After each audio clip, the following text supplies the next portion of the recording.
Que livro é esse aí, mano? Cara, esse aqui é o livrinho da lógica. Ué, livro da loja, como assim? Por exemplo, você tem aquário em casa? Tem aquário. Então, se você tem aquário, quer dizer que você tem peixinho no seu aquário.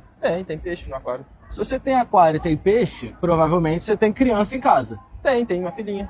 Se você tem criança, tem aquário e tem peixe, pela lógica, ou você é ou já foi casado. Sou casado. Então, aqui, ó, tá aqui. Pela lógica, tu é heterossexual. Eu sou heterossexual. Curtiu? Curti, maneiro. Pô, tô vendendo, quer comprar? Quero. Fala, Matheus. E aí? Bem? E aí, beleza, irmão? O que vocês estão fazendo aí? Cara, acabei de comprar livrinho da lógica. Livrinho da loja? Livrinho da loja. Como é que funciona isso aí? Vou te dar um exemplo. Tu tem aquário em casa? Aquário? É. Não tem. Então tu é viado.